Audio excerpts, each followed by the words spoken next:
Alright, bonjour et bienvenue sur ce 7e podcast de l'équipe. Podcast cette fois-ci avec Valentin, donc vous le connaissez peut-être si vous êtes sur LinkedIn, c'est littéralement un monstre, on est des monstres tous les deux sur LinkedIn, donc vous allez repartir avec énormément de valeur. Pour ceux qui ne te connaissent pas, je te laisse quand même te présenter un petit peu ce que tu fais, pourquoi est-ce que tu es là, ce que tu vends et depuis combien de temps tu peux faire ça. Yes, carrément. Bah, écoute, est-ce qu'avant de commencer, tu peux me dire, toi, ce que tu penses que je fais et vends? Parce qu'on se connaît pas trop, mais je suis toujours curieux de Ouais. savoir, on va dire, la vision de mon branding, à quel point c'est accurate ou pas. Yes, carrément. De ce que j'ai pu voir, c'est grosso modo que tu fais principalement du LinkedIn. T'aides les personnes à aller chercher un peu du... non, pas principalement du LinkedIn, principalement de l'acquisition avec du mail, avec du LinkedIn, avec tout ce qui va être l'emlist. Ça, je sais que tu es beaucoup axé là-dessus. Et bah, voilà, t'aides les gens à améliorer leur acquisition avec tout ça, quoi. Ok, ouais, c'est ça. Alors, pas exactement, je te corrige un petit peu, mais c'est toujours intéressant. Parce qu'en fait, ce que tu décris, là, c'est plus ou moins, entre guillemets, mon ancien branding. Quand Ok, j'avais du coup une agence d'acquisition, parce qu'en vrai, j'ai eu très longtemps une agence d'acquisition off-band qui portait le même nom. Là, c'est du coup du done for you à 100%. Vous bossez avec des agences, en général, agences marketing, web marketing, pour gérer leur partie acquisition. En fait, de plus en plus, j'ai switché sur un modèle plus d'accompagnement, en mode un peu le tout classique scaling d'agence sur 6 ouais, mois, majoritairement sur la partie acquisition, mais de plus en plus, tu vois, sur la partie delivery client, la partie recrutement, la partie offre, la partie structuration, tu vois. Ça me plaisait beaucoup plus d'accompagner sur des petites agences. Donc là, aujourd'hui, tu vois, c'est vraiment accompagnement hybride. D'ailleurs, hybride, on pourra en reparler, ça veut dire beaucoup de choses. Accompagnement hybride de 6 mois sur des personnes qui sont, on va dire, entre 2000 et 15 000 euros, qui veulent les scaler, tu vois, le 20, 30, 40K, voire beaucoup plus pour certains clients sur 6 mois. ok, ok, très clair. Et donc, du coup, tu as fait le switch quand entre ton ancienne agence et ce que tu proposes là actuellement? J'ai dû faire le switch, je pense, il y a plus de 6 mois en soi. Ça devait être en mai dernier. Ok. Et l'agence que tu avais au tout début, ça, tu l'as lancée quand? J'ai dû lancer il y a un an et demi, je dirais. Je suis un peu mal sur les dates parce que tout va aller très Ouais. très vite. Je pense que c'est un peu pareil pour toi, mais ouais, je dirais un an et demi. Ok. Et ça, du coup, c'était ta première expérience entrepreneuriale ou alors t'en avais déjà par le passé ou juste autre chose que tu faisais totalement? C'est la première qui a marché, donc en Ok. soi, je peux dire un truc que c'est la première. J'en avais eu d'autres avant, alors j'étais en junior entreprise quand j'étais encore en école avant de drop out. Ensuite, après, du coup, j'ai eu une sorte de plateforme pour éduquer les personnes à réussir en école de commerce, Concoursup, que j'avais monté avec un associé. Ça m'a beaucoup appris, mais ça a jamais trop marché et ça m'excitait plus trop. On peut dire que c'est le premier vrai business qui a marché en tout cas. Ok. Et en tout, du coup, avant d'arriver vraiment à un truc qui marche comme ça, t'es passé par combien de temps de galère et combien de business différents, quoi. Bah, là où j'ai de la chance, c'est que j'ai pas tellement galéré parce que j'ai toujours commencé en parallèle des études en soi. Bon, pour la faire courte, je suis arrivé en école de commerce. J'ai très très vite compris au bout de quelques semaines que je voulais, mon objectif le plus vite possible, partir de l'école de commerce, drop out, parce que je voyais que c'était pas du tout, tu vois, l'écosystème que je voulais avoir. Les gens avaient pas du tout les mêmes ambitions que moi, tu vois. Et du coup, genre, je me suis buté littéralement quand j'étais en école de commerce. Genre, en cours, j'étais vraiment autiste, juste travailler sur mon ordinateur. Le matin, ça se réveillait tôt, ça bossait, etc. Le but, c'était faire assez d'argent, on va dire, pour quitter l'école et pour enfin être entrepreneur et voyager, etc. Donc, en fait, j'ai jamais trop, trop galéré. J'ai fait ça, en fait, au bout de un an, ça commence à bien marcher. Un an et demi, du coup, je suis parti. Et après, ça s'est fait comme ça depuis quelques années, là. Ok, super intéressant. Et par rapport à ça aussi, moi j'aime bien avoir les avis des gens comme ça qui ont lancé leurs études leur business en parallèle des études, puisque moi je sais pas si tu le sais, mais du coup j'en ai pas fait. Enfin, je passais mon bac, ok, et une fois que j'ai passé le bac, bah après j'ai pas continué. La chance. Donc moi mon business je l'ai eu, ouais, je l'ai eu en parallèle du lycée. Donc toi, comment tu te positionnes par rapport à ça? Est-ce que pour toi des études c'est important? On parle bien sûr commerce, puisque voilà, avocat, médecin, chirurgien, ça on est d'accord, je pense que c'est important. Mais vraiment, pour se lancer dans le business, c'est quoi ta vision, toi, par rapport à ça? Ouais, t'as raison de préciser pour la partie commerce, parce que parfois je m'embrouille avec des copains qui eux sont, on va dire, en études de médecine, études d'ingénieur. Ouais. Effectivement, pour là, faut pas encore être, tu vois, médecin avec des formations, etc. Donc c'est compliqué. Mm. Pour la partie commerce, franchement, c'est les études. En fait, tout dépend de tes ambitions.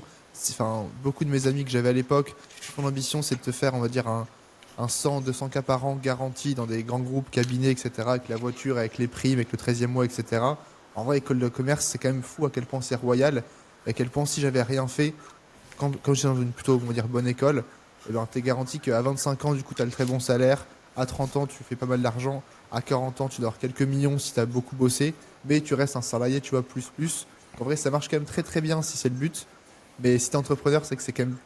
Enfin, c'est tellement limité les conseils qu'on peut te donner en école que, effectivement, je pense que tu as fait le bon choix. Tu vois. Si jamais tu Hmm. sais que tu vas être entrepreneur, en vrai, bah, passe ton bac à la rigueur et après, focus, quoi. Ouais, parce que j'avais eu un retour aussi de Baptiste Auguet, je sais pas si tu vois qui c'est. Ça me dit quelque chose, ouais. Il fait des schools funnels et donc lui, il a les deux. Il a son business et en parallèle, il continue les études, mais il fait genre, je sais plus exactement, mais 30-40K par mois. Mais il continue parce qu'il y a ses parents derrière, parce que voilà, c'est principalement par ça, pour les rendre fiers aussi. Ça a toujours été la culture de sa famille, on va dire. Et donc, lui, ce qu'il me disait, c'est que justement, les profs qu'il y avait, quand il disait les chiffres qu'il pouvait faire à la prof, en école de commerce, hein, lui disait que bah, c'était impossible, c'était un menteur.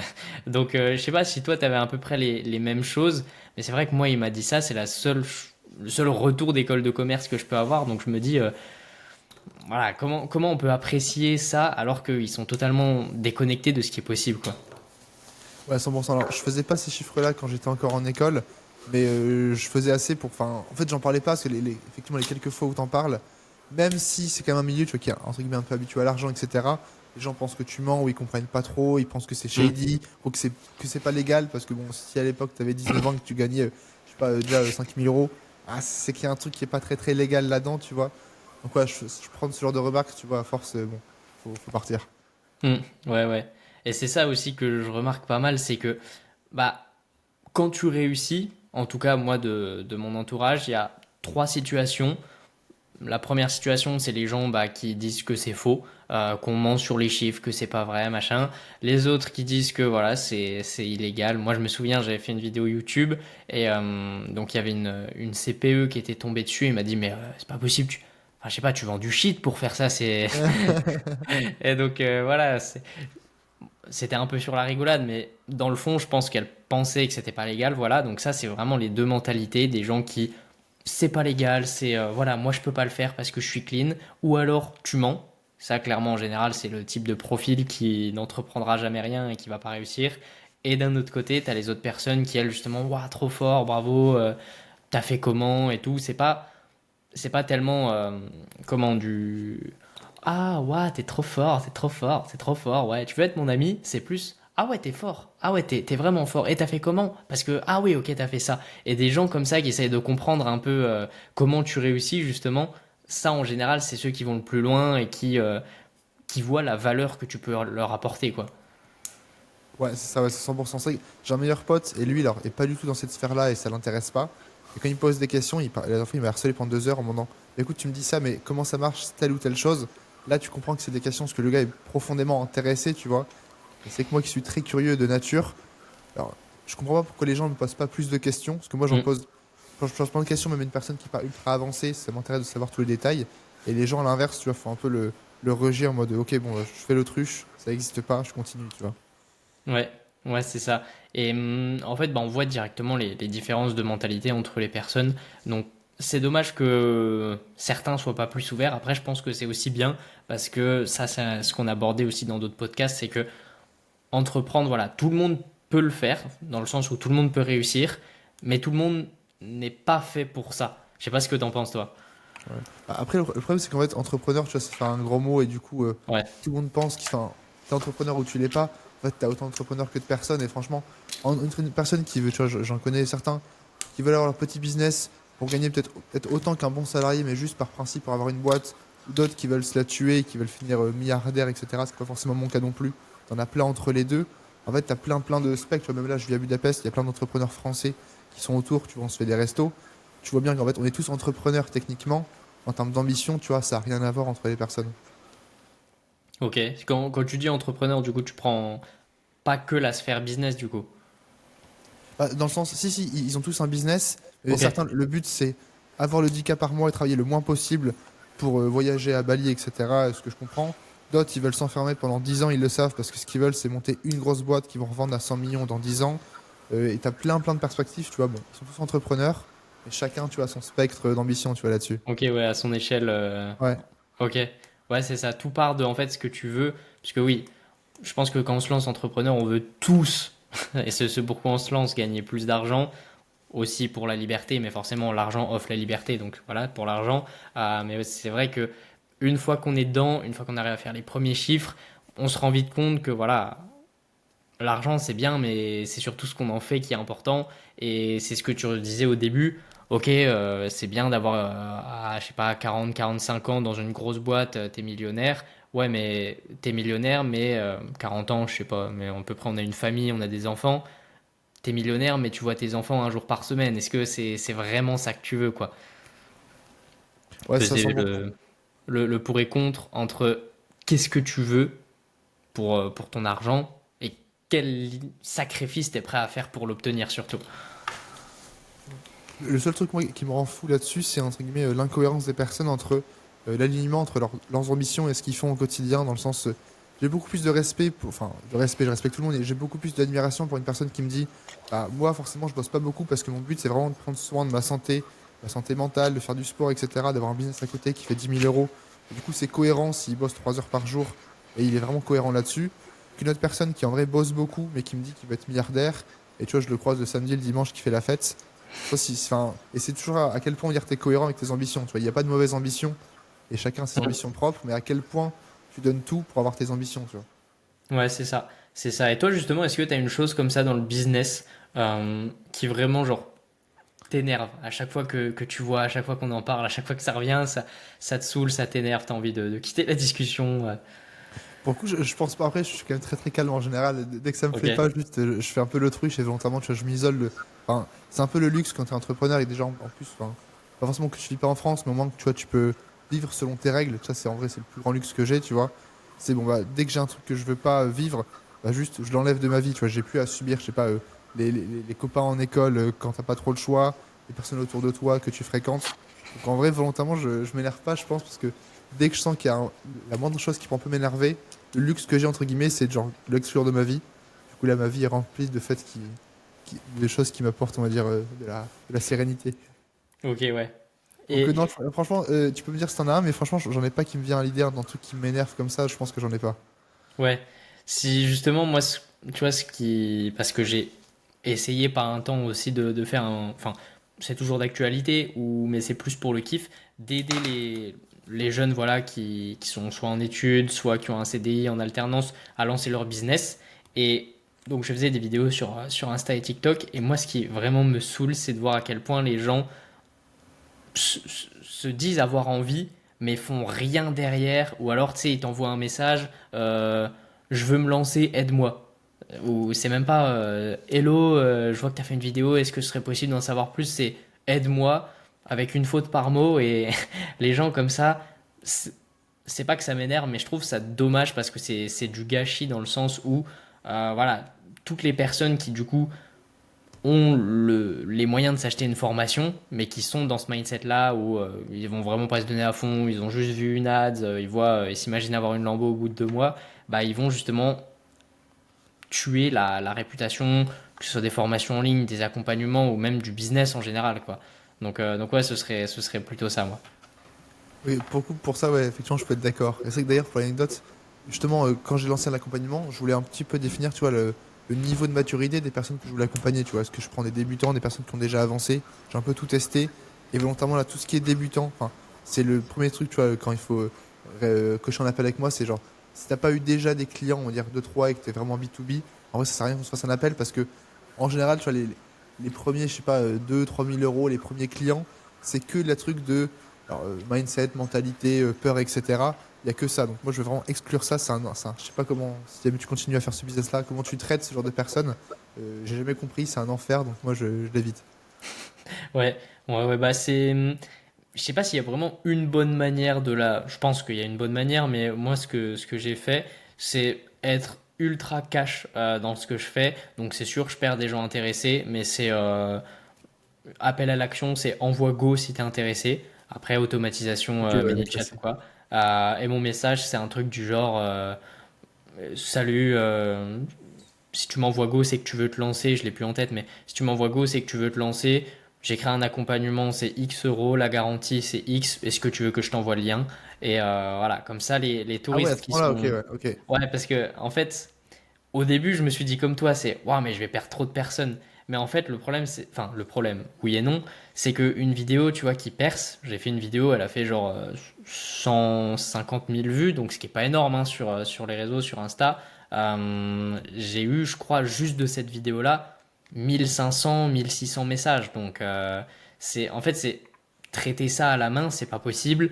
Et faire le tri entre les personnes qui sont intéressantes, les personnes qui le sont pas, les personnes qui ont du budget et tout, ça prend beaucoup trop de temps par rapport à ce qu'on peut faire. Et donc, je préfère me focaliser sur faire des vidéos qui explosent comme ça, avoir plein de demandes, et au moins être sûr d'avoir que les gens qui sont ultra intéressés, puisque pour le coup, c'est vrai que la démarche de prospection, elle est vraiment éclatée, donc faites pas ça. Mais du coup, ceux qui achètent vraiment, bah, ils sont vraiment ultra à fond, ultra investis, et ça me permet d'avoir les meilleurs résultats avec les meilleurs élèves possibles, quoi. Yes. Ça fait sens pour le coup, ouais. Ouais. Après, forcément, surtout que toi, tu fais l'automatisation, mais un level plus poussé. Moi, voilà, c'est le même message à chaque fois. Ouais, Donc, ça doit te piquer les yeux un peu, mais je te rassure, sur LinkedIn, sur des, entre guillemets, vrais accompagnements à étiquette, où là, il y a une grosse transformation, minimum 10-15K pour les personnes, c'est un setter qui gère. Je te rassure ok, là-dessus. ça va, ça va. Non, ouais. Et justement, toi, bah, c'est ça ce que je me demandais aussi, c'est j'ai essayé deux, trois outils d'automatisation, j'ai vu ce que ça pouvait faire, mais j'ai toujours préféré mon setter. Toi, justement, j'imagine tu préfères tes outils ou est-ce que tu as aussi un setter en plus ou... Ah non, pour le coup, pas du tout, et je reviens vraiment là-dessus. Quand je parle d'automatisation, j'étais connu vraiment pour la partie pure Lemlist, où j'étais, tu vois, une des personnes qui en parlaient le plus, etc. Les gens m'ont associé à ça, donc ils pensent que je fais tout par Lemlist. Ok. De un, même à titre perso, je prospecte plus en automatique, parce qu'en vrai, je pense que c'est plus la bonne méthode, en tout cas pour ce genre de système. Pour ceux qui font du done for you avec des agences, j'ai encore des résultats de fou avec des clients qui prospectent juste en cold email, qui se font genre 2-3 rendez-vous par jour. Il y a un cas client qui va sortir bientôt, donc ça marche encore. Donc, d'un point de vue perso, j'ai un sales full-time qui gère la partie LinkedIn, une personne full-time qui gère la partie contenu. Et du coup, il y a de moins en moins d'automatisation, tu vois, dans mon business, tu vois, de manière un peu paradoxale. Hmm. Ouais, c'est ça. Moi, je me rends compte un peu de ça, c'est que l'automatisation, c'est bien, mais quand tu veux vraiment scaler, l'humain, ça restera toujours mieux, quoi. Ouais. Surtout sur la partie sales actuellement où les gens ont pris une grosse vague d'IA d'automatisation, il faut vraiment aller à l'inverse.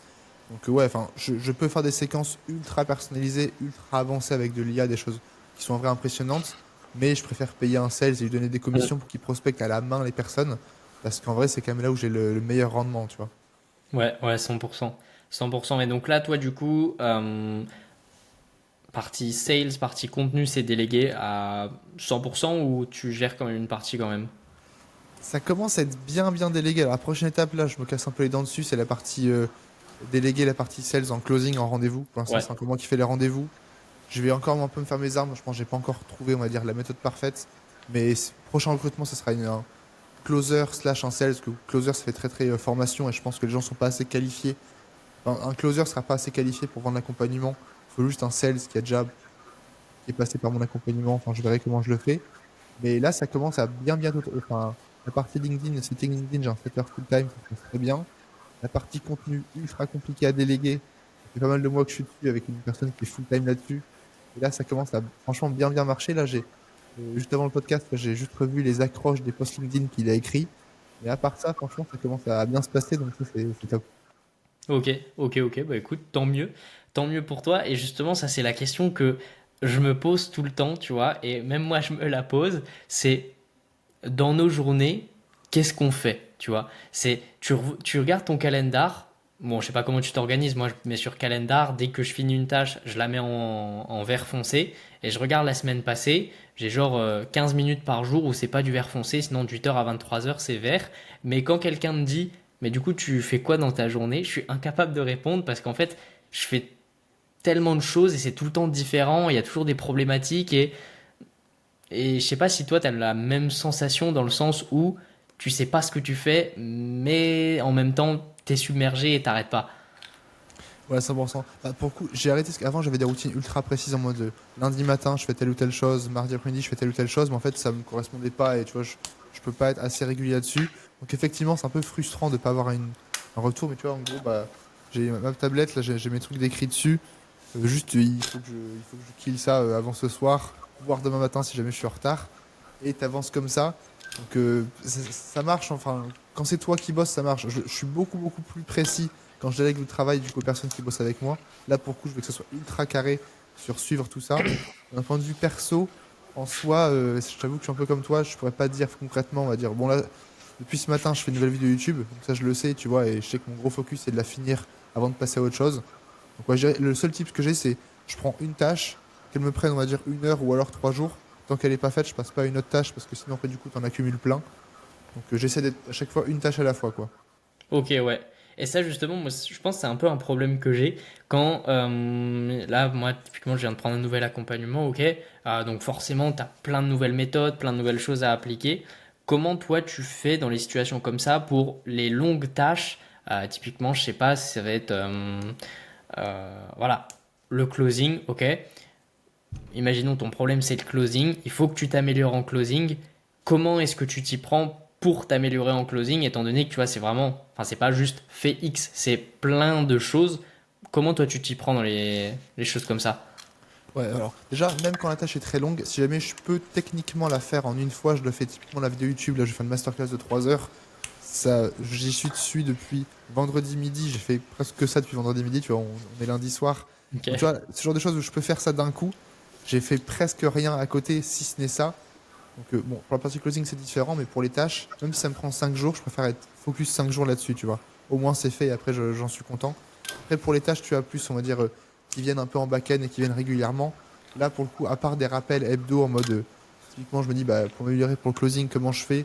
Vendredi soir, je fais un recap, vraiment, je me prends 3 heures pour analyser, on va dire, tous mes calls que j'ai fait, ce que j'aurais pu améliorer, etc. Je le mets dans le calendrier et je fais ça tous les vendredis. À part un peu d'habitude, ça, je pense qu'il n'y a pas de recette miracle, tu vois, là-dessus. Ok, ouais. Donc c'est ça, c'est juste répétition, répétition, répétition, et jusqu'à ce que ce soit acquis, même si on le sait que tout est en constante évolution, donc rien n'est jamais acquis, quoi. Ouais, on fait que ça. Mes journées se ressemblent, mais ça me va très bien. Ouais, ouais, c'est ça. En vrai, je trouve ça aussi, c'est un truc super, super kiffant. C'est que au début, il y a cette phase de motivation, donc voilà, on est à fond, c'est logique.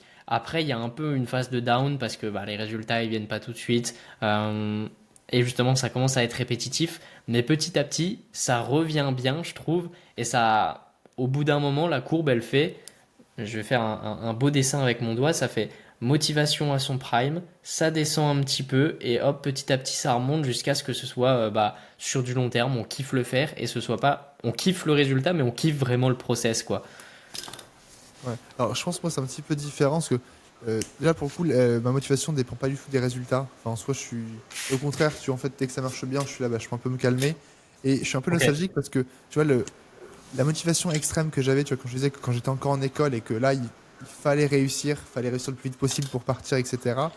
En vrai, je pense que j'ai jamais retrouvé ce niveau de motivation et ça me rend un peu triste. Je sais même pas si je le retrouverai dans ma vie, tu vois, parce que Mm. là, forcément, j'ai de la motivation, je sais où je vais, je bosse beaucoup. Mais cette flamme, tu vois, que t'as quand même, enfin, il faut que je fasse 10 000 euros, sinon après, je pourrais pas partir, je suis bloqué, j'aime pas ma situation. Là, le problème, c'est qu'en fait, que je fasse, on va dire, x3 ou alors même que mon business baisse, en vrai, je garde le même train de vie, Ouais. j'ai le même appart, je suis aussi heureux, tu vois.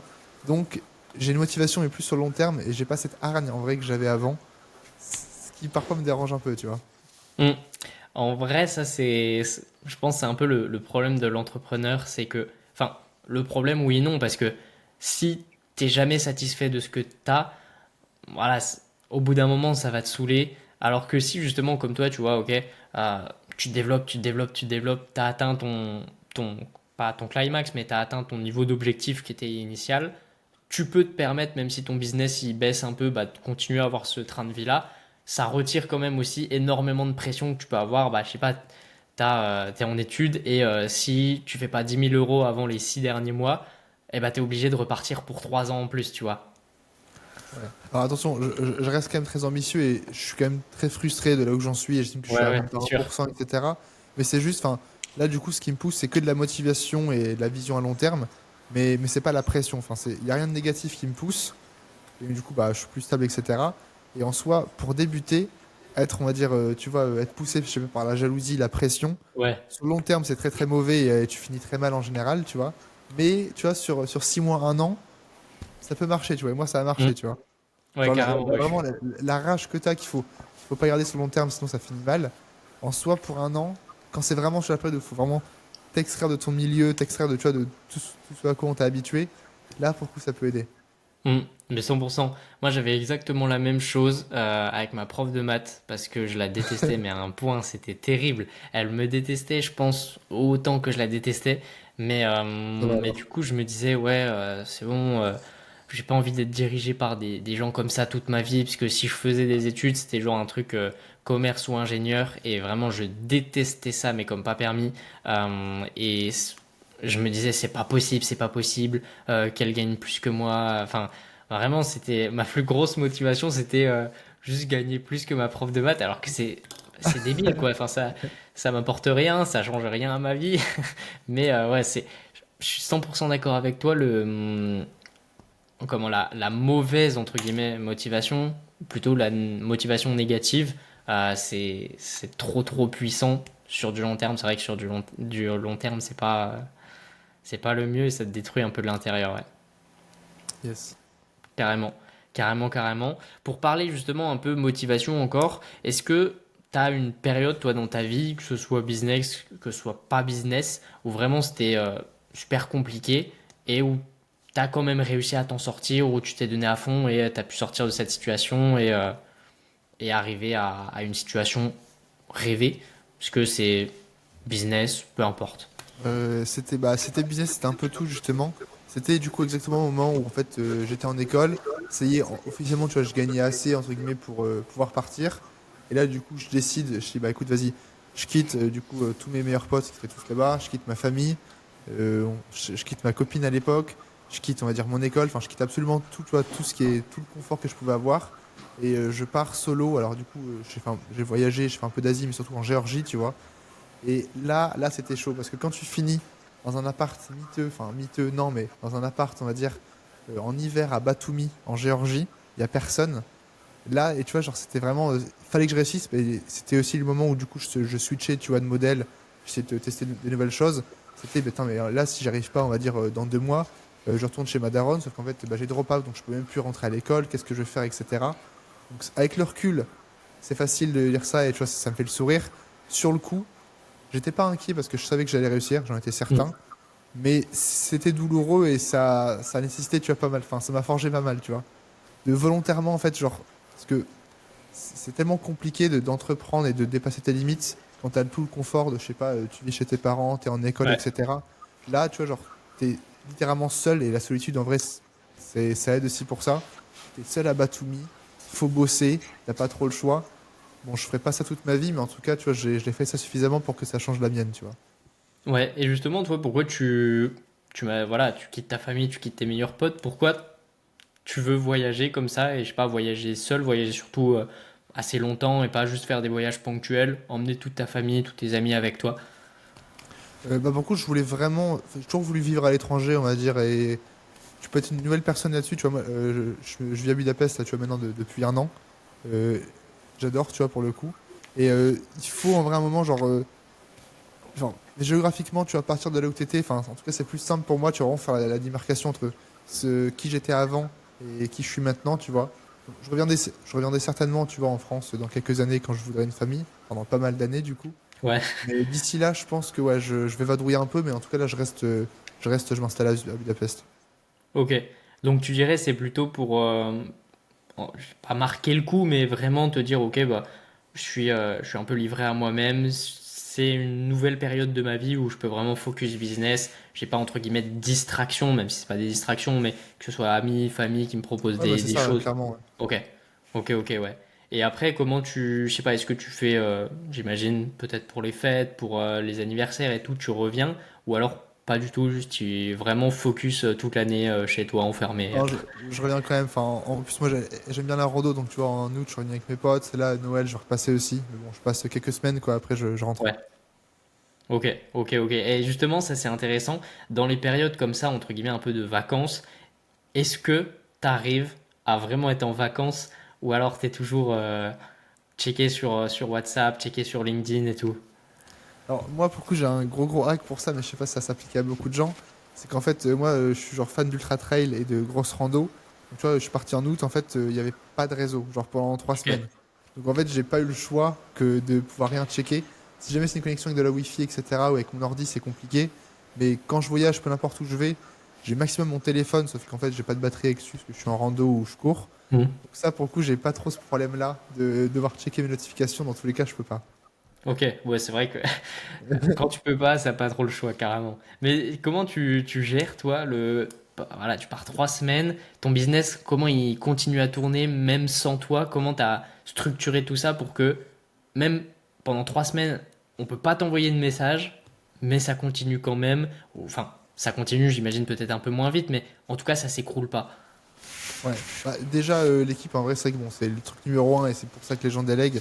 Effectivement, enfin là si je pars on va dire pendant un mois, alors sur la partie on va dire accompagnement des clients, là peut-être que ça pourrait être un problème et je pourrais te répondre après sur comment je pourrais le gérer. Sur la partie pure acquisition, tu vois, j'ai quand même alors du coup pour l'instant je suis pas encore 100% autonome parce que j'ai encore moi qui close les rendez-vous, mais une fois que j'aurai cette brique là, tu vois, j'ai une personne qui crée le contenu et qui peut être autonome je pense pendant plusieurs semaines avec tout le contenu que j'ai déjà créé, le recycler, en créer du nouveau, etc. La personne qui gère les rendez-vous, qui gère l'acquisition, peut être autonome là-dessus, elle l'est déjà, tu vois. Donc là, ce qui me manque justement pour être 100% autonome, peut-être, tu vois, dans 6 mois, quand je repartirai en montagne, c'est d'ici là, tu vas prendre une personne qui pourrait closer et gérer la partie sales. Et pour la partie, on va dire, pure delivery client, bah, moi, c'est quand même plus simple parce que comme c'est pas du done for you, en soi, c'est plus de l'accompagnement. Il y a beaucoup de modules déjà faits. Je fais du coaching, je fais de l'accompagnement one-to-one, etc. Ça, je peux facilement, on va dire, décaler. C'est encore faisable, même avec beaucoup de clients, tu vois. Ok, donc ouais, c'est vraiment ça, les équipes et surtout le modèle que tu as choisi, qui est pas du tout, qui prend pas beaucoup de temps au final. Ça me prend du temps, mais ça peut ne pas m'en prendre beaucoup sur une période de temps donnée, tu vois. Ouais, c'est ça. Si tu arrives bien au préalable à bien anticiper les choses, savoir, ok, tu pars de telle date à telle date, comment est-ce que je Ouais. prépare au mieux et ouais, ok, carrément. Carrément. Parce que ça, c'est vrai que c'est un peu je pense, le challenge de n'importe quel entrepreneur quand tu pars en vacances. Réussir à vraiment déconnecter comme ça. Bon, toi, t'as pas trop le choix, mais voilà, c'est assez fort, je trouve, ouais, pour que ça continue de suivre derrière, surtout. Ouais. Bah, surtout que pour l'instant, c'est encore faisable. Je sais qu'il y a peut-être 1 ou 2 ans où, enfin, il y aurait pas de rush, je pourrais pas du tout, tu vois. Pour l'instant, en vrai, Mm. même, tu vois, limite, tu vois, il y a un an, je le pouvais encore. Je pense dans un an, peut-être que je le pourrais. Peut-être qu'après, je le pourrais plus pendant quelques années, tu vois, je suis OK avec ça. Ok. Parce que toi, sur voilà, la prochaine année, les 10 prochaines années, c'est quoi les objectifs? Ah ouais, bah, je me pose un peu constamment la question. En vrai, j'ai quand même une vision plus ou moins claire là-dessus. À chaque fois, je me pose la question de, on va dire, jusqu'à où je le partage ou pas. Mais écoute, je vais le partager. Puis si jamais je vois que c'est trop, je m'arrêterai. Mais la vraie idée, c'est de toute façon, je suis persuadé que le personal branding, c'est le truc numéro un. Et je pense que je ne vais pas t'enlever. Ouais. Enfin, je vais pas, je pense que tu vas pas dire le contraire. Donc mon gros focus, c'est de devenir tu vois, un expert sur la partie, on va dire. Alors, scaling de business B2B, c'est très large. Il y en a plein qui le font. Mais entre guillemets, tu vas apporter ma patte, c'est être vraiment expert là-dessus et scaler ça. Avoir un business qui est genre au service de mon contenu et de mon personal brand. L'idée ensuite, c'est d'avoir évidemment, tu vois, de bosser sur la partie equity, avec soit du coup pas mal de business que j'accompagne, de prendre de l'equity dedans, ou des rêves chers, etc. Pouvoir de créer, on va dire, mes propres business à côté. Pour l'instant, tu vois, je reste focus sur mon business, mais je sais bien que à partir d'un certain chiffre d'affaires, j'ai plein d'autres business, pas mal d'autres associés, tu vois, avec qui je peux faire un peu un écosystème d'autres, on va dire, business, que ce soit les agences, que ce soit les SaaS, etc. Ouais. J'aimerais bien aussi avoir une petite parenthèse. Alors, je me suis fixé un objectif, tu vois, genre, quand le cash est plus du tout un problème pour moi, pourquoi pas me prendre, je sais pas, 2 3 ans et tu pars à la Silicon Valley et tu fais un peu tu vois, le rêve que j'ai toujours eu en mode tu développes un SaaS qui a un potentiel, tu vois, de changer le monde. Alors, c'est pas pour autant que je réussirai, mais le faire avec le bagage, en fait, où tu as déjà des boîtes qui tournent en France et tout se passe bien, Ouais.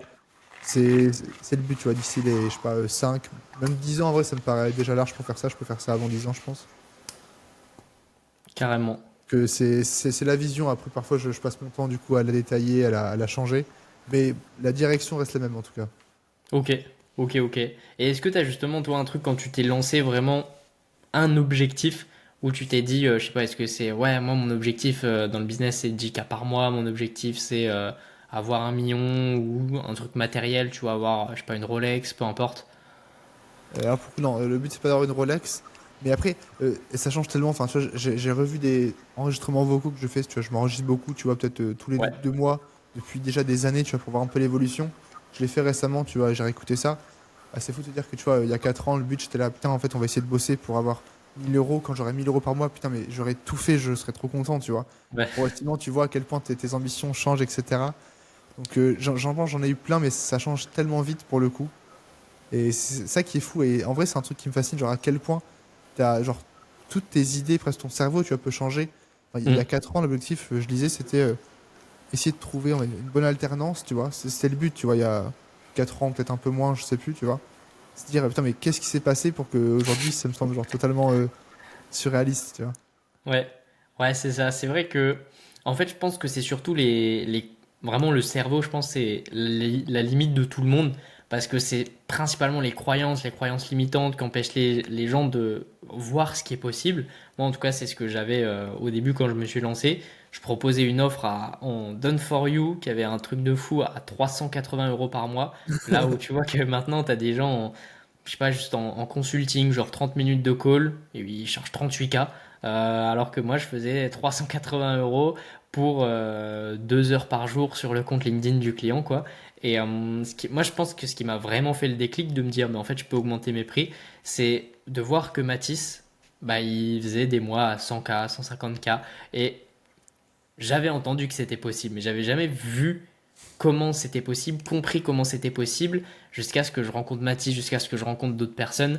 Et je pense que c'est surtout se rendre compte que c'est possible qui crée des objectifs parce que voilà, on a tous, je sais pas, plus ou moins un objectif, que ça soit une voiture, une maison, machin, mais c'est l'objectif, mais on n'est pas vraiment sûr que ce soit possible parce qu'on n'a pas connu quelqu'un qui l'ait fait, ou alors avec nos calculs, voilà, à 1 800 € par mois, ça veut dire qu'il faut que j'économise pendant 80 ans sans rien acheter. Et donc, c'est compliqué juste parce qu'on sait pas que c'est possible, quoi. Ouais, 100%. C'est vrai que typiquement, là où Mathis Clou a été bon, c'est qu'en vrai, il a un peu dépoussiéré le sujet. Enfin, il y en a toujours un, on va dire, qui passe avant les autres, qui prend un peu la foudre et qui prend un peu tout, Mm. tu vois. Comme il était un Yobi Denzel à l'époque du e-commerce, en mode. Ouais. Ah ouais, alors, à voir, on va dire aussi comment il fait ses chiffres, etc. Mais en fait, peu importe, tu vois. Bon, se dire que. Alors, même s'il y en a, c'est quand même, tu vois, qu'une poignée et tu peux te questionner à chaque fois sur comment ils le font, etc. Bon, ok, tu vois, une personne à 20 ans, elle fait genre 200 000 euros, 300 000 euros, je sais pas, et t'en as qui font beaucoup plus aux US, etc. T'es là, bon, c'est possible. Juste ça, tu vois, ça change beaucoup de choses, tu vois. Ouais, carrément. Et aussi, ce qu'il faut se dire, parce que moi, c'est une croyance que j'avais, c'est que bah, c'est pas possible, il n'y a pas assez de personnes, il n'y a pas assez d'argent, enfin, c'est impossible. Et je sais plus exactement le chiffre, mais quand on met à côté, genre, des grosses boîtes, genre 20 000 euros, quand on fait 20 000 € par mois, Facebook, ils font 20 000 € toutes les demi-secondes, quoi. Et donc, c'est là où on se dit, ouais, ok, Facebook, ils font ça, ok, mais Apple, Google, Microsoft, et si on met tout en cumulé, et si on cumule l'entièreté des échanges qui se font chaque seconde, ça c'est typiquement une stat que j'adorerais avoir, je sais pas si ça existe, mais toutes les secondes, quelle quantité d'argent est échangé, quoi. Et ça, je pense, c'est des chiffres comme ça peut débloquer un truc dans le cerveau et permettre de rêver plus grand.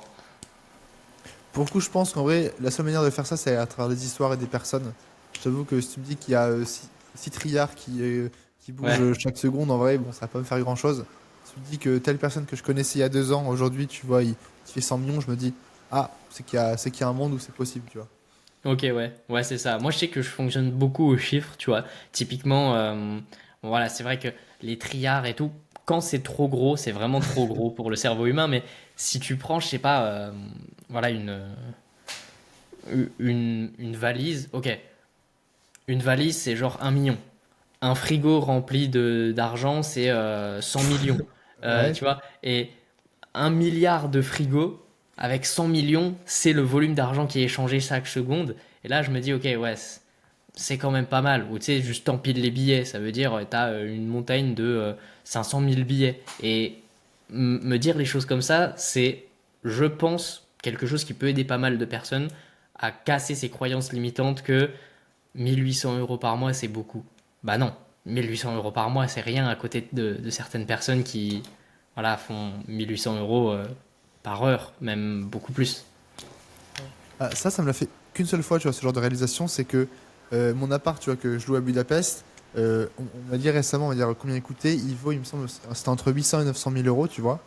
Et j'étais là, en fait, genre, alors, il est bien, mais genre, juste pour cet appart-là, genre, ça fait un M, quoi, plus ou moins. Genre, quand tu dis que t'as un M, etc., putain, je veux 1 million, là, juste, je m'achète juste ça, et rien d'autre, tu vois. Et donc, ouais, Ouais, là, pour le coup, ça fait réfléchir, tu dis, bon, il va peut-être en falloir un peu plus, quoi. ouais, c'est ça. C'est ça. C'est aussi quand justement pas tomber dans le piège du je commence à gagner, je peux ralentir parce qu'en vrai, 100 000 euros, 1 million, bah, sur une vie, c'est rien du tout, quoi. Enfin, c'est même c'est ce que gagne une personne au SMIC toute sa vie, si elle est au SMIC toute sa vie, c'est genre 1,5 million. Donc 1 million, c'est vraiment rien du tout, quoi. Le seul truc, de toute façon, c'est à chaque fois la time frame, hein. Enfin, c'est le seul truc que je pense que tu Ouais, connais c'est aussi, mais c'est, ouais, quand tu commences à réfléchir en journée, en semaine, etc., c'est la seule manière, tu vois, de réfléchir à ça. Beaucoup de clients que j'accompagne, en général, en fait, pour faire ce genre de déclic, tu vois, plus ou moins facile, c'est, bah écoute, là, le chiffre d'affaires que tu fais par mois, comment tu fais en sorte de le faire, on va dire, en 2 semaines, en une semaine? C'est des questions ultra bêtes, etc. Ça peut paraître un petit peu ouais. bullshit quand tu dis ça, mais en soi, enfin, moi, c'est les seules questions qui ont marché pour moi, tu vois. Bon, bah là, c'est ce Mm. que je fais par mois, comment je le fais. Enfin, tu vois, avant, c'était ce que j'ai fait en 3 mois, comment je le fais en un mois, ainsi de suite, tu vois, genre, comment je le fais en une semaine, comment je le fais en une journée. Là, tu te poses les bonnes questions. Ouais, carrément, c'est ça. Poser les bonnes questions, c'est la clé de tout. Et avoir les bonnes réponses, encore plus. Parce que, voilà, les bonnes questions, mais derrière, enfin, pas prendre, passer à l'action, pas mettre en place les choses, forcément, ça aboutit à rien. Carrément. Carrément, carrément. Autre petite question, plus perso, tu vois. Toi, aujourd'hui, donc voilà, tu t'es lancé dans le business, ça marche super bien, tu t'es expatrié. Au niveau de tes amis et au niveau de ta famille, j'imagine ces deux personnes, tu dois connaître leur avis dessus. Comment ils te voient? Qu'est-ce qu'ils en pensent? Est-ce qu'ils sont fiers de toi? Est-ce qu'ils te poussent ou est-ce que justement ils aimeraient bien que tu reviennes, que tu sois un peu moins dans le business? Comment ils voient la chose? Non, pourquoi j'ai jamais eu de problème là-dessus, parce qu'en vrai, je suis. Alors, ça veut tout rien dire de dire ça, mais tu vois, genre, je reste quand même très très naturel et j'en parle pas. Enfin, volontairement, tu vois, j'en parle pas et tu vois, je sais que là, ça fait peut-être 1 ou 2 ans que j'ai pas vu certains membres de ma famille. Euh, je parle pas encore moins de chiffres et même de ce que je fais. Alors, pour mes parents, j'en explique tout, etc. Ils sont ultra encourageants. Pareil pour mes potes proches. Et en général, tu vois, je m'affiche pas du tout. Enfin, rien de ostentatoire. Je parle pas de chiffres, etc. Je dis rien. Donc, en vrai, j'ai pas eu trop ce problème-là parce que volontairement, j'ai pas envie d'avoir ce problème-là. Les copains que j'ai, etc., ils changeront pas, tu vois, avec le temps. Donc, en vrai, ceux qui le savent, en vrai, à force, ils sont habitués, ils voient que je vis de la même manière et que ça change rien pour eux. Donc volontairement, ça, j'en parle pas trop. Parce que en vrai, j'ai un peu peur de ça. Ça m'est Ok. encore jamais arrivé. Mais je pense que quand ça t'arrive, enfin, bon, c'est un bon problème, entre guillemets.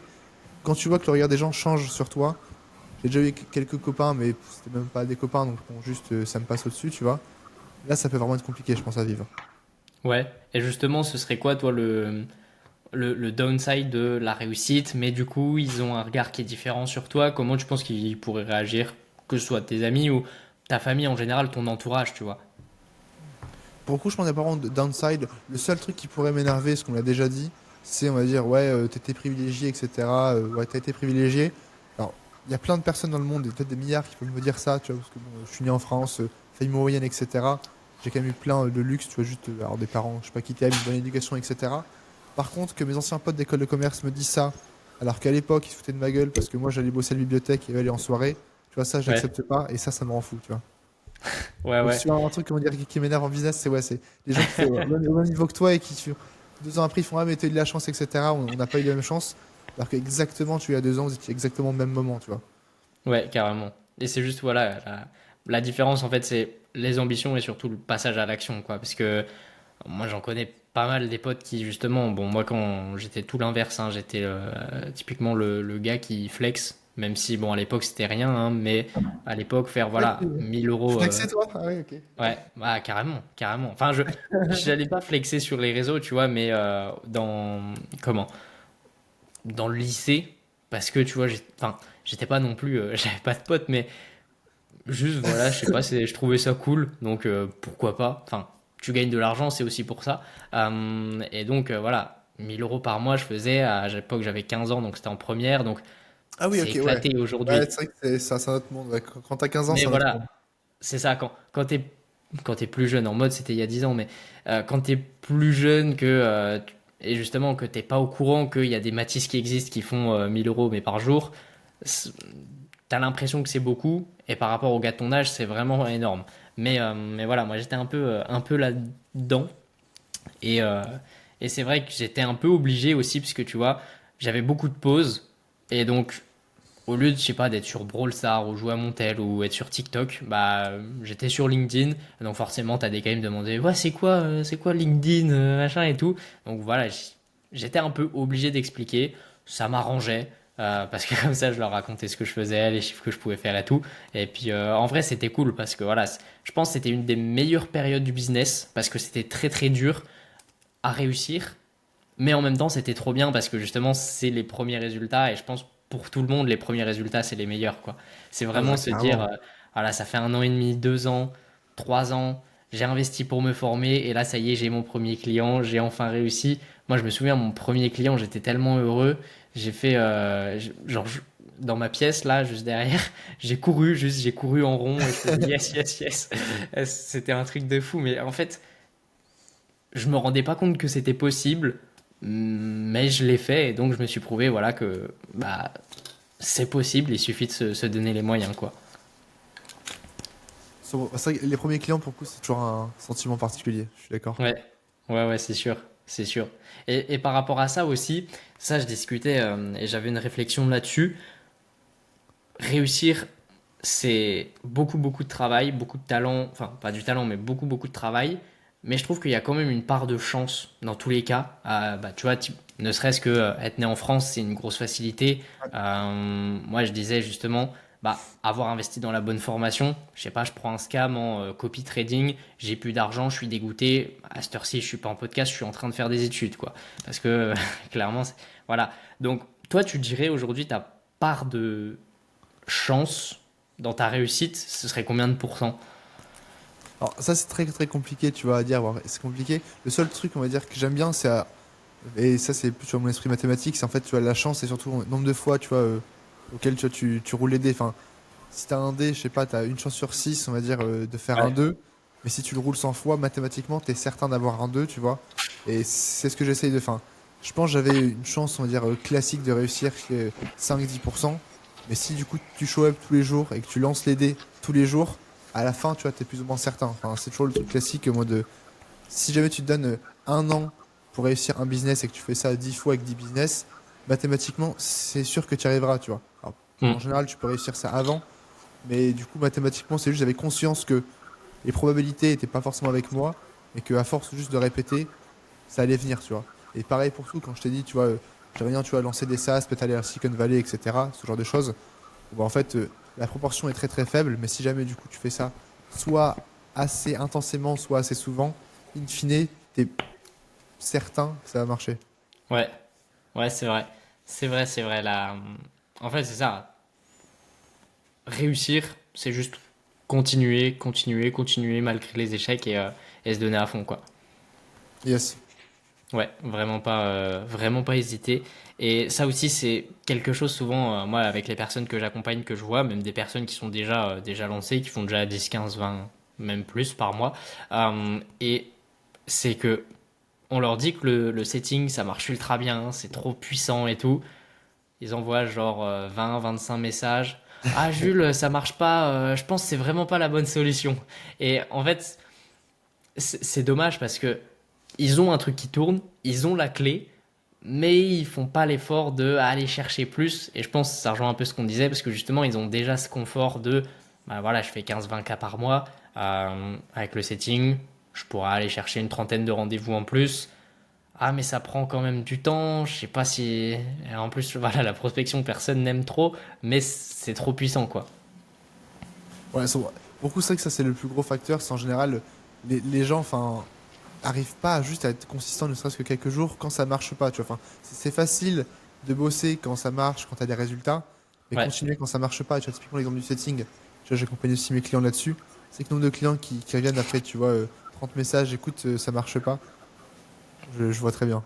mm, ouais, ça c'est terrible. Alors que, bah voilà, on a la preuve, on leur a montré dans l'appel de vente, dans les calls de one-one avec eux, bah regarde, voilà, en 2 jours, mon setter, moi, il a booké un call, pourquoi toi ça marche pas?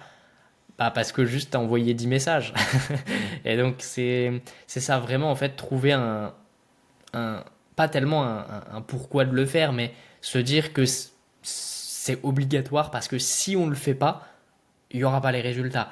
Et ce qu'il faut, c'est surtout se dire, ok, je le fais pour moi, pour mon CA, surtout, je parle là de la prospection, hein, mais je le fais aussi pour les clients. Et ça, c'est un truc qui aide beaucoup, c'est que ok, je vais avoir du cash, mais je vais aussi transformer la vie de mes clients. Dans le sens où, moi, le nombre de personnes, je sais pas, qui étaient en études que j'ai accompagnées, qui ont pu arrêter, c'est bon, c'est pas énorme. Voilà, il y en a 5 6. Mais pour les 5 6 Quand même. personnes-là, voilà, j'ai vraiment eu un impact dans leur vie. Et si j'avais pas poussé le setting, si j'avais pas envoyé ces 5 messages de plus par jour, je ne les aurais jamais touchés. Elles seraient encore en études, j'aurais pas pris mon cash, j'aurais pas d'avis client, et l'histoire serait bien différente, quoi. C'est vrai que pour le coup, la partie d'impact dans le business, en général, les gens pensent que c'est bullshit, mais tu vois, c'est exactement pour ça que j'ai changé aussi mon business, parce qu'avant, j'accompagnais quand même plus les grosses agences, entre guillemets. En fait, quand tu ajoutes 50K à une agence qui en fait déjà 150, tu changes pas grand-chose. Ils sont très contents, tu gagnes beaucoup d'argent parce que Ouais. soit tu es payé à la perf, soit du coup, ils te font des gros virements à la fin du mois. Mais du coup, volontairement, tu vois, j'ai un peu changé la cible de l'accompagnement off-band, parce que tu vois, là, et j'ai pas mal de cas clients qui vont sortir, soit des personnes que tu vois entrer, qui font, on va dire, 4-5K, on va dire, ils ressortent, on va dire, après 6 mois et t'es à 20K, etc. Effectivement, tu peux pas dire que t'es la seule personne qui a rendu ça possible, c'est surtout eux, et du coup, j'ai, entre guillemets, Mm. donné deux trois bons conseils, deux trois bons systèmes, et après, ils ont été smart. Tu vois, je prends l'exemple peut-être de Gaspard Frouchon, tu vois, que tu dois connaître, Ouais. qui poste également sur LinkedIn, tu vois. Pareil, alors, le cas client va sortir bientôt, tu vois, genre, il est entré dans l'accompagnement, il faisait genre, je sais plus combien, mais genre, pas quelques milliers d'euros, tu vois. Là, je vais peut-être pas forcément donner les chiffres, mais il fait beaucoup, beaucoup plus, tu vois. Et c'est fou de se dire à quel point, bon, je sais pas, on va dire si j'ai eu 1% d'impact ou 10%, tu vois, mais en tout cas, j'ai eu un impact là-dessus. Ça, en vrai, pour le coup, au-delà de l'argent, c'est vrai que c'est vraiment insane pour le coup comme sensation. Ouais. Et encore plus loin aussi, c'est typiquement, bah, tu rencontres tes clients, tu fais des événements physiques avec. Et ça, je trouve, c'est trop bien le fait de, justement, on est tous online, voilà. Mais on casse cette barrière-là, faire des événements physiques, rencontrer tout le monde, même devenir limite pote avec certains clients. Ça aussi, ça vaut de l'or parce qu'en général, voilà, un client, c'est un gars qui a un business, c'est un gars qui veut s'améliorer, c'est quelqu'un qui a à peu près le même âge. Donc, bah, c'est des relations en or qui nous poussent toujours vers le haut. Donc, ça, c'est super intéressant à ce niveau-là aussi, d'avoir voilà, des bons clients. Et également, en plus de l'impact qu'on peut avoir, moi, je sais que ça m'a beaucoup aidé. C'est, OK, tu commences avec quelqu'un, euh, OK, il va te donner des conseils, OK, il va te dire quoi faire, mais tu as aussi lâché, je sais pas, 5 6 10 000 euros et t'as quand même envie qu'il soit rentable. Donc c'est dit, envoie 20 messages par jour, tu vas les faire tes 20 messages par jour, quoi. Ouais. Ça aide pas mal. Pour les gens qui ont du mal, au pire, voilà, ce que vous pouvez faire, c'est, je sais pas, vous investissez 5K, vous redonnez 3K en plus, et si t'envoies pas 20 messages par jour, tu gardes les 3K. Ça, c'est... Voilà, je sais pas trop comment on peut l'amener à un client, mais c'est quasiment sûr que ça marche, quoi. Parce que, bah, t'as juste à envoyer 20 messages et t'es sûr de pas perdre 3K en plus. Et 20 messages par jour pendant un mois, tu fais 2 à 3 clients en plus. Donc, en plus de pas perdre 3K, en fonction de ton panier moyen, tu vas faire beaucoup plus. Donc, c'est une méthode de voir court terme sur quelque chose qui va apporter des résultats long terme. Why not? J'ai jamais proposé ça à mes clients pour le coup, mais pourquoi pas? Ouais, je sais pas trop comment le proposer pour parce que probabilité qu'ils refusent très très très très très très très élevée, mais c'est sûr que ça donne un vrai coup de boost, ouais, carrément, carrément, carrément. Pour reprendre un petit peu mes questions, tac tac Yes. tac, ok. Est-ce que toi, si t'avais un conseil à te donner au toi d'il y a 2 3 ans, tu lui donnerais quoi? Que ce soit business, que ce soit mindset, que ce soit l'expatriation, enfin peu importe, tu lui dirais quoi? Ouais. C'est rigolo parce que tu vois, ça, c'est la question, tu vois, je pense que le premier à la poser, c'est Mathieu Stéphanie, tu vois, dans son podcast Génération Do It Yourself. Et quand je Ouais, l'écoutais, je me suis dit, putain, si un jour on me pose ça en interview, c'est-à-dire que je serais content, tu vois. Si la personne me demande ça, c'est que j'aurais fait des trucs. Donc déjà, très content de répondre là-dessus. Tu vois, c'est un peu la question qu'il pose à la fin, à chaque fois, à ses invités. Bon, ses invités sont beaucoup, beaucoup plus avancés ouais, et juste, ils sont trop, trop forts. Mais bah, le conseil, alors, à chaque fois, tout le monde répond. Ouais, mais je me donnerai aucun conseil parce que si j'en suis là, c'est que j'ai fait, on va dire, comme il fallait être fait. Le seul truc, c'est, on va dire, oublie pas, on va dire, tes rêves d'enfance. Ça peut paraître un peu bullshit là-dessus. Mais genre, en soi, genre, pourquoi tu l'as fait, genre, profondément. Les premiers, je sais pas, visions que tu avais quand tu étais enfant et que tu t'imaginais plus tard. En vrai, c'est quoi ça? Et tu vois, le seul but, moi, que j'ai, en vrai, c'est juste, genre, pas décevoir, tu vois, l'enfant qui a encore en moi, tu vois. C'est vraiment, genre, le seul but de ma vie. Ça passe par plein de manières différentes. Et juste de pas oublier ça, tu vois. Ok. Et justement, toi, c'est quoi les choses que tu avais quand tu étais enfant où tu t'es vraiment lancé et buté pour ça? Ouais. Alors justement, bah, je suis en train de le faire maintenant. Enfin, je me suis pas buté, mais tu vois, typiquement, le truc de, bah, je voulais, on va dire, voyager et tu vois, gagner mon argent sur mon ordinateur, etc., pouvoir voyager. Euh, Récemment, j'ai quand même réalisé qu'en fait, quand j'étais gosse, j'ai rêvé de partir, tu vois, à LA, etc., et de faire ma startup, un peu le truc cliché, Ouais. à faire YC, etc. Bon, très tôt, c'est vrai que je voulais faire YC, et là, je crois que j'avais 15 ans. Et tu vois, je suis là, bah, en fait, ça, je l'ai un peu perdu parce que j'étais là, bah, je pense que c'est plus mon objectif. Là, je suis bien, on va dire, avec le business que je fais. Et ben, pourquoi pas faire un truc un peu, tu vois, comme Grégoire Grandbateau l'a fait, en mode, à un moment, quand t'as pris pas mal d'argent, etc., tu plaques tout, entre guillemets, et tu repars dans tes nouvelles vies pendant quelques années, tu vois, dans la Silicon Valley, etc. Ça, pour le coup, je sais même pas si ça me donne envie de le faire. Là, je dis ça, tu vois, j'ai pas envie de le faire du tout maintenant. Mais Ouais. par principe, comme c'était un rêve de gosse que j'avais, je suis là, ça pourrait être cool de le faire, tu vois. Et Hmm. pour tout, tu vois, pour la partie ultra trail que là je développe pas mal, je rêvais d'être une sorte tu vois, d'athlète, mais pas forcément pro, mais vraiment bien poussé, tu vois. Bah, je suis là, bah écoute, bah, si jamais j'en ai rêvé, c'est qu'il faut que j'essaye, tu vois. Ouais. Et j'essaie d'avoir ça, tu vois, dans tous les pans de ma vie. Ok. Parce que toi, niveau, je sors totalement business, hein, mais parce que ça m'intéresse. Vas-y, Niveau vas-y, ultra vas-y. trail, c'est quoi exactement? Parce que pour moi, un ultra trail, c'est genre Vas-y. les mecs qui courent pendant genre 120 km, 2 jours de nuit et qui dorment pas. C'est ça en gros ou... C'est plus ou moins ça, ouais. Ok. C'est c'est le principe. En vrai, c'est bien résumé, ouais. Ok. Et donc toi là, c'est quoi l'objectif? Je sais pas, faire de la compète là-dedans, juste faire ça pour le kiff avec tes potes, faire de plus en plus de distance. Ouais. Bah, l'objectif, peut-être pour ceux qui connaissent, et même pour ceux qui connaissent pas, parce que c'est très très connu, c'est le fameux UTMB, tu vois. C'est un peu Ouais. le. Je sais pas si t'as peut-être vu ça passer. Ultra Trail, tu vois. Alors, pas le plus dur, mais en tout cas le plus connu, tu vois, du monde, où t'as toutes les stars, etc. Très dur d'y accéder. Je suis là, bah, en fait, j'ai envie que peut-être dans 3 4 5 ans, tu vois, je sois au départ dans l'UTMB. Pour moi, ce serait déjà, tu vois, une immense victoire, tu vois, de le faire. Et c'est le but, je travaille pour ça. Ok, ouais. Ouais, comment Ultra le Trail, du coup, Kylian genre. Jornet du LinkedIn, quoi.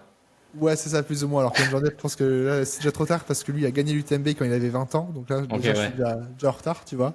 Mais bon, je peux encore me rattraper. Hmm. Ouais. Et ça, c'est un bon parallèle, justement. Tu dirais, c'est quoi dans quelle mesure le sport comme ça, un peu, bon, on va dire que c'est un sport extrême quand même, ça peut t'aider dans le business, dans le côté mindset surtout, je pense. Ouais. Bah, déjà, un point de vue, on va dire, de tous les jours, c'est un peu pour ce pourquoi les gens font du sport. Quand tu pars courir, etc., juste, ils pensent plus, etc. Et ça aide énormément. Et c'est la partie, on va dire, le truc de. Je pensais que c'était impossible et au final, je l'ai fait. Et ça, pour le coup, j'ai vraiment une différence parce que t'as quand même pas beaucoup de sports dans lequel tu l'as en mode tous les sports d'équipe ou les sports entre guillemets un peu plus classiques. Il n'y a jamais un moment où tu peux vraiment tu vas dépasser la limite de soit de ton corps ou de ton esprit, etc. Là, tu vas me dire, en fait, je vais réussir à courir, on va dire, 120 km sans m'arrêter. Genre, un moment, et ça te pense, tu vois, inimaginable. Et quand tu le fais, t'es là, bah, en fait, si jamais il faut faire 2 3 millions de plus, en vrai, je pense que c'est pas ce qui est le plus compliqué, tu vois. Ouais, carrément, ok. Et donc, parce que ça, moi je trouve que c'est quelque chose qui est un peu problématique, dans le sens où tu sais à quoi t'attendre. Les 120 km, c'est ultra long, machin. Tu vois ton évolution, premier kilomètre facile, deuxième kilomètre facile, troisième kilomètre, tu commences déjà à en avoir marre et il t'en reste 117. Est-ce que toi, t'es plutôt du genre où t'aimes bien savoir ce qui va t'attendre, ce qui te reste à parcourir, que ce soit en kilomètres ou en business, ce qui te reste à découvrir, les galères qui te restent à avoir, ou alors t'aimes bien justement bah, découvrir au jour le jour, voir ce qui va se passer, ou alors vraiment savoir exactement pour pouvoir planifier, anticiper ce qui te reste.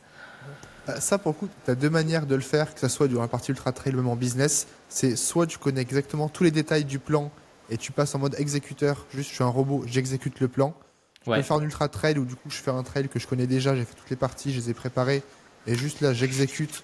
Pareil sur la partie business, genre de manière très très froide, je marque les objectifs, je sais pas, prochaine semaine, prochain mois et là j'exécute.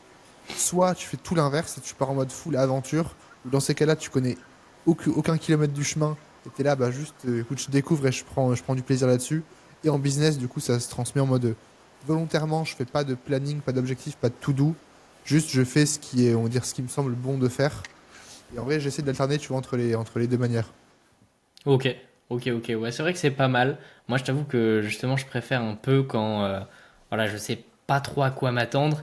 Et tu vois, dans des très très gros projets, typiquement, si je prends, ouais, je prends une vidéo YouTube qui va me Ouais. prendre un mois quasiment à créer, euh, je Ah ouais, attends, préfère un ne. mois, tu fais quoi comme vidéo YouTube pour que ça te prenne un mois à faire? C'est pas une, enfin, c'est un exemple tout pourri, hein, justement. J'ai jamais fait de vidéo YouTube qui me Ok, prend un mois, ok. mais j'ai pas trouvé d'exemple. Ouais, parce que j'allais dire un mois là, et avant, c'est un film hein, que tu fais. Hein. Ouais, non, mais c'est voilà un gros projet où vraiment je me mets dessus, je travaille tous les jours et ça me prend, je sais pas, genre 300 heures à faire. Je préfère ne pas savoir combien de temps ça va me prendre parce que sinon je sais que c'est pas que ça va me démotiver, mais je me dis, ok, non, il y a plus utile à faire. Et du coup, c'est pas que je procrastine, mais je me dis, hmm, est-ce qu'il y aurait pas plus intelligent à faire? Est-ce qu'il n'y a pas moyen, genre, que je recrute quelqu'un pour le faire à ma place? Et en fait, je suis vraiment dans ce stade où je me dis, est-ce que je peux pas améliorer la chose avant de faire la chose? Donc, des fois, c'est bien parce que je trouve des solutions beaucoup plus efficaces pour faire les trucs. Des fois, c'est pas bien parce que je perds une semaine sur un truc qu'au final, bah, je fais comme j'aurais dû le faire. Mais ouais, c'est vrai que je préfère un peu y aller sans savoir ce qui m'attend, plutôt que voir qu'il me reste encore 117 kilomètres à faire, quoi. Après, il faut faire attention parce que procrastination déguisée, ça arrive très vite. Hein. Quand tu veux préparer la tâche et bien la Ouais, préparer, etc., ça arrive très très vite. ouais, c'est sûr. C'est sûr, c'est sûr. Le plus important dans tous les cas, c'est passer à l'action et vaut mieux passer à l'action rapidement, se tromper et repasser à l'action pour corriger que réfléchir pendant des mois et au final rien faire, quoi. Ça, c'est logique. Carrément, carrément. Et autre petite question par rapport à ça. Toi, justement, quand, je sais pas, tu cours comme ça, jour et nuit pendant plusieurs heures, qu'est-ce qui se passe dans ta tête? À quoi tu penses? Parce que c'est vrai que moi, quand je cours, tu vois, je trouve que c'est vraiment après nager l'activité la plus ennuyante parce que voilà, tu cours et c'est toujours la même chose. Donc ça se passe dans ta tête? À quoi tu penses? Est-ce que, je sais pas, tu vides totalement ton esprit? Est-ce que tu penses que à ta course, à ta foulée, à ce que tu vas faire après, à ce que tu vas manger, peu importe? Ouais. Ah, le truc, entre guillemets, qui. Alors, déjà, Ultra Trail, c'est quand même en nature en général, ça change beaucoup de choses. Courir en ville, en vrai, je déteste. Enfin, parce que du coup, tu peux pas être vraiment, tu vois, t'évader parce que t'es focus sur, je sais pas, du bitume, ce qui se passe autour. Donc, en vrai, Ok.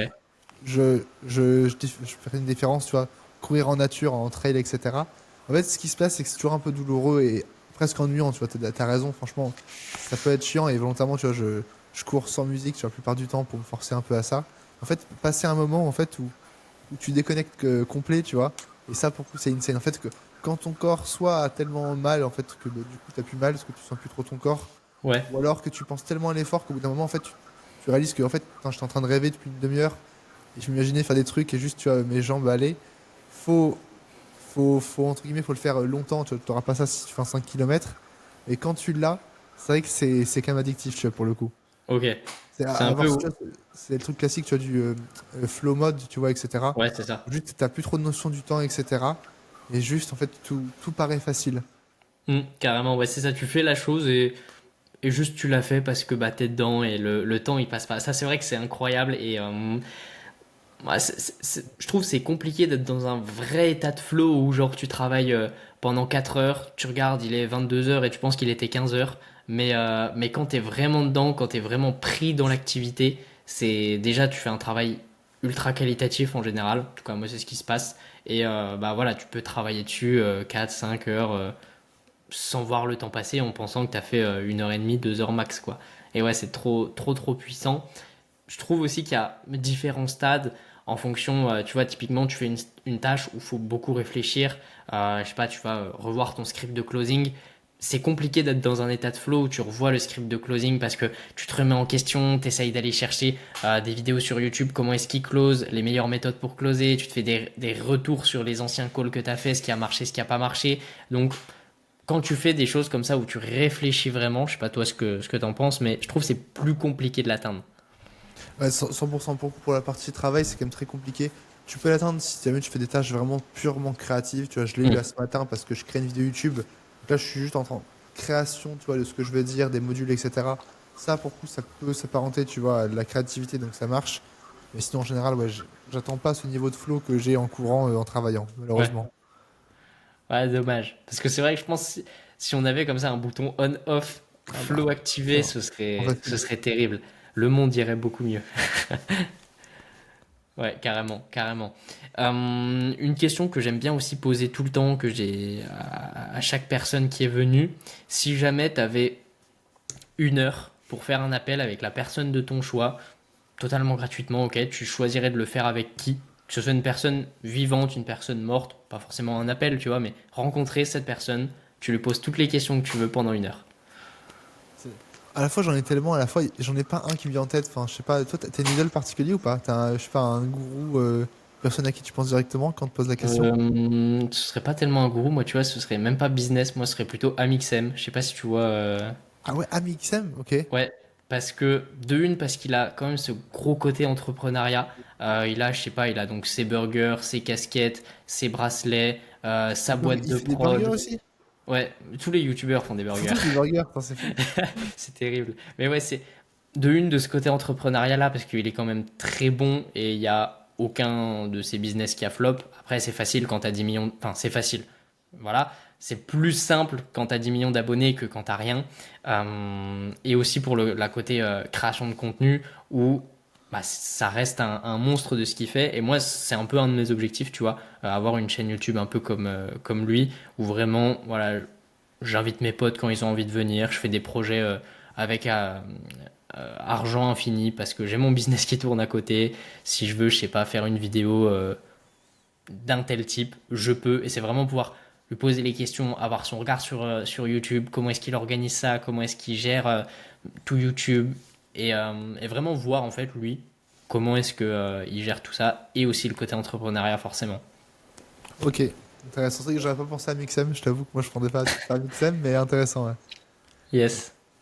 Et du coup, qui je prendrais? Alors, je pense que je pourrais te faire deux réponses. Je prendrais tu vois, typiquement un Kylian Jornet, tu vois, comme tu l'as dit. Ouais. En soi, même pas parler, parce qu'en fait, j'ai pas beaucoup de conseils à donner. Tu vois, mais juste, je sais pas, on va faire une séance ensemble, je me fais ruiner parce qu'il court 3 fois plus vite que moi.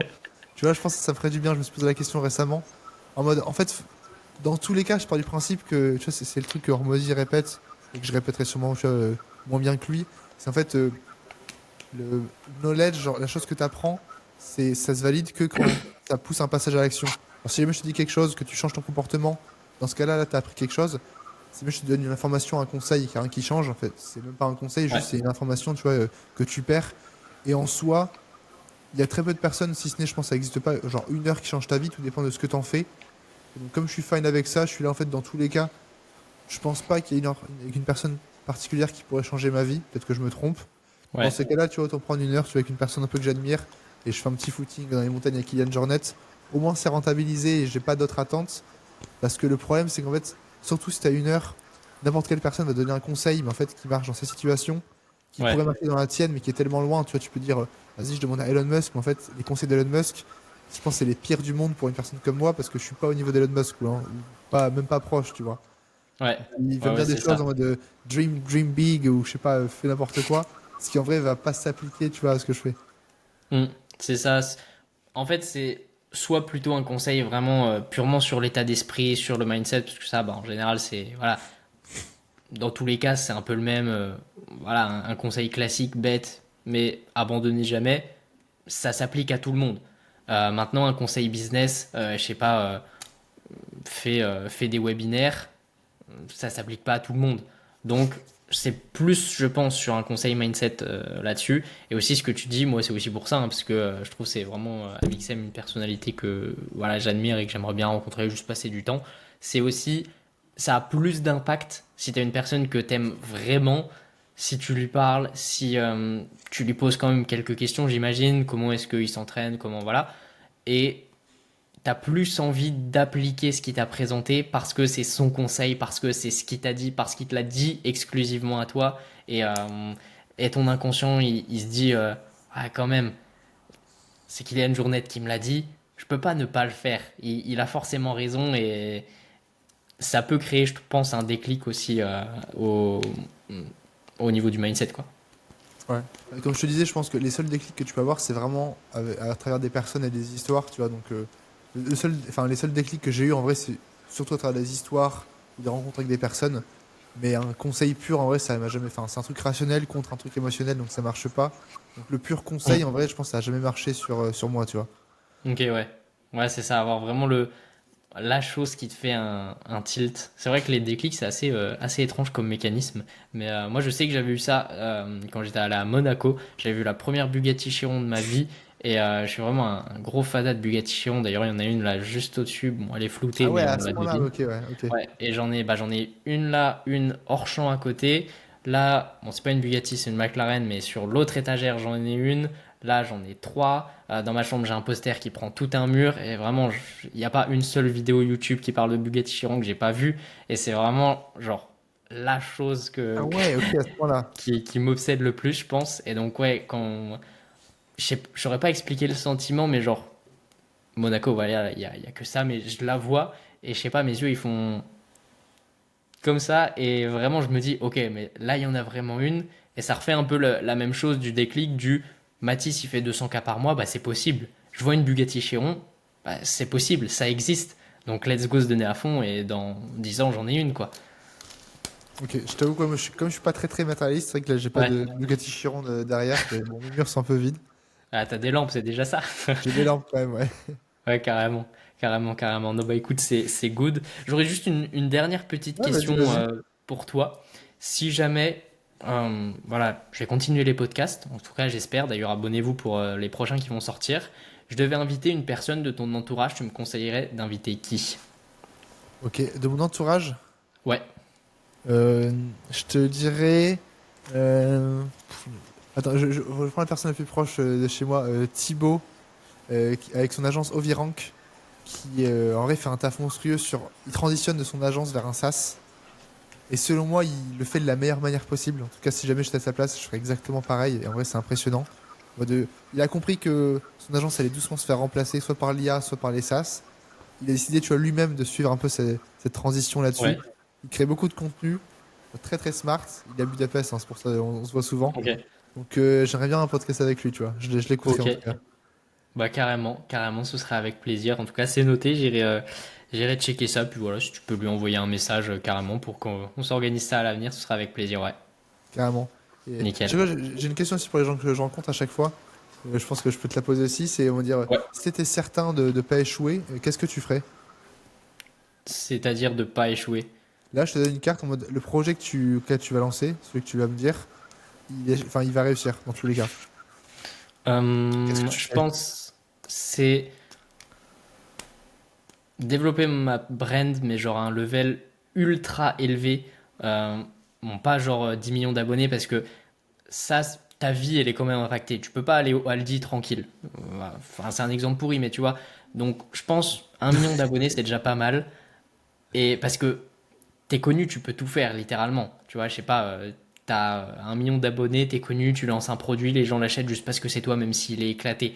T'as 1 million d'abonnés, c'est beaucoup plus facile de vendre. T'as 1 million d'abonnés, tu peux, même si du jour au lendemain le business ça te saoule, tu peux, je sais pas, devenir youtubeur, faire des vidéos sur un jeu vidéo et les gens, bah, ça t'apporte de l'argent, tu fais des sponsors et les gens ils te suivent juste parce que c'est toi, même si la vidéo est pas ouf. Donc je pense que c'est vraiment avoir une brand ultra développée, que les gens m'adorent, même si voilà, c'est pas possible d'avoir que des gens qui nous adorent et, euh, et ce serait ça, ouais.